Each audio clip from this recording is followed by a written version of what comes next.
The Colombo High Court will consider the bail application filed on behalf of UPF-A parliamentarian Duminda Silva on the 15th of May.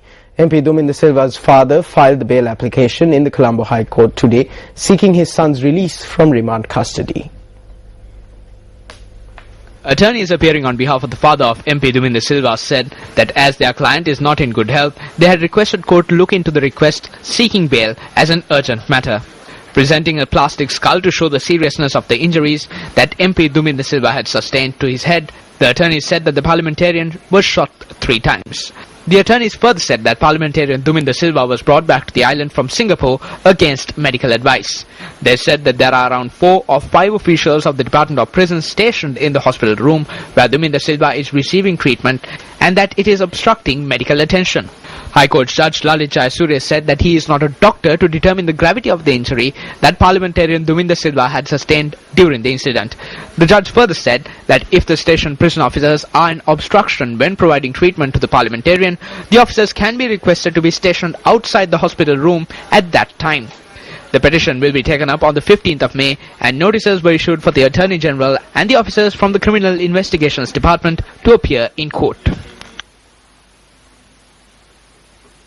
UNP parliamentarian Sajid Premadasa says that the executive presidency should be abolished in order for the people of the country to be empowered.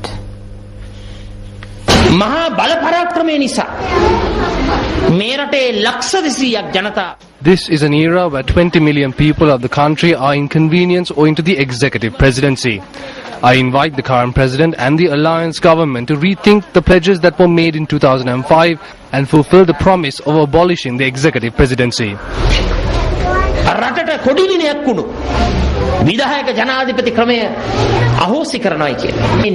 The people of the country will be empowered following this abolishment.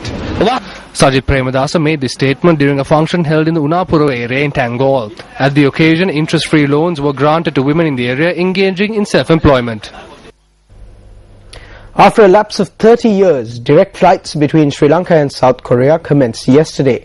The aim of resuming direct flights is to strengthen economic ties between the two countries and to promote tourism. The national carrier of South Korea commenced its maiden journey after a lapse of 30 years last afternoon. The aircraft with 276 passengers took off from the Katunayake International Airport yesterday and landed in Seoul.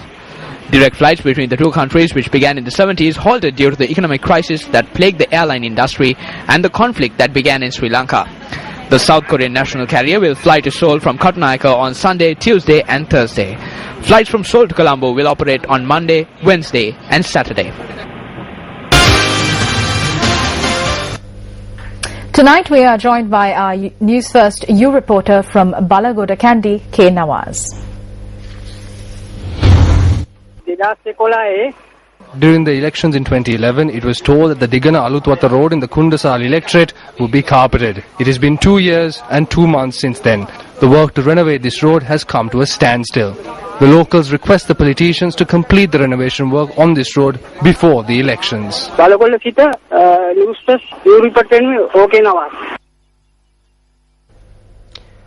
With the much-delayed Kundangolum nuclear power plant project expected to be commissioned by April, activists against the project have revived their protests in India.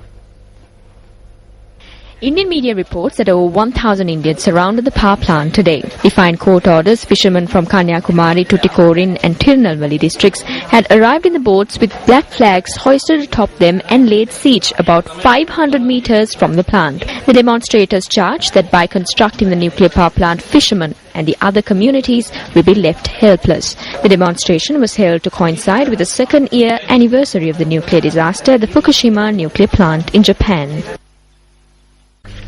Welcome back on to another headline-making story on tonight's news. The World Health Organization has put its member countries on alert regarding a new case of infection with the novel coronavirus. As of 11th March 2013, a total of 14 confirmed cases of human infections with the novel coronavirus have been notified to the World Health Organization, with the number of fatalities standing at 8. Identified as the novel coronavirus, the virus first emerged from the Middle East and was discovered in September 2012 in a Qatari national who had travelled to Saudi Arabia.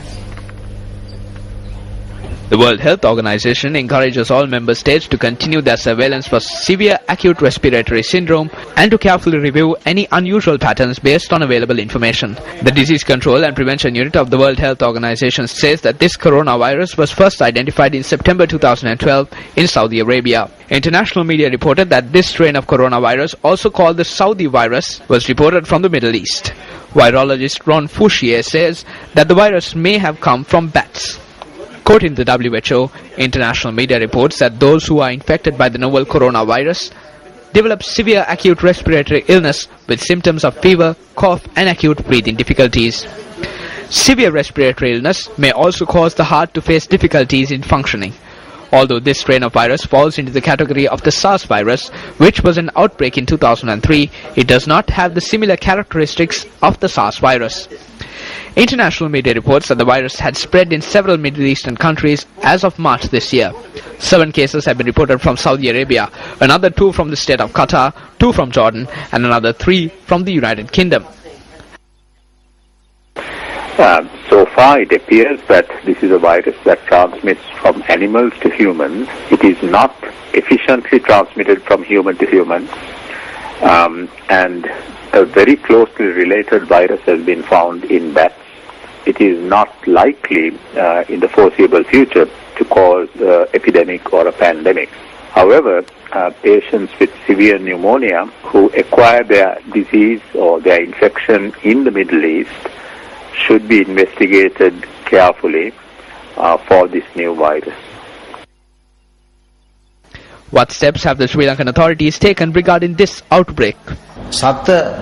When animal products are imported to the country, they will be inspected thoroughly. Lab tests will be conducted. There is no reason to fear. We will not allow such a disease to enter our country. If this is transmitted by animals, I will responsibly say that we will not let them enter the country.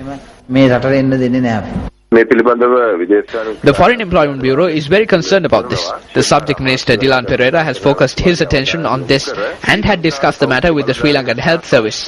We will take all possible measures to prevent the spread of this disease. Is the airport geared up?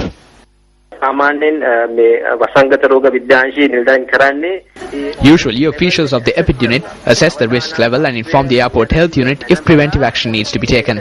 We have not been informed as yet. They might still be assessing the risk level. According to medical experts, testing for the new coronavirus should be considered in patients with unexplained pneumonia or in patients with unexplained severe, progressive or complicated respiratory illnesses not responding to treatment. On to more news. David Miliband, the former Foreign Secretary of the United Kingdom, has urged the British government, which has trumped its priority of making the Commonwealth a model of good governance and democratic values, to make its voice heard. In an article on the Guardian newspaper, Miliband notes that Canada has robustly called for the Commonwealth Heads of Government meeting, which is due to take place later this year in Sri Lanka, to be moved to another venue.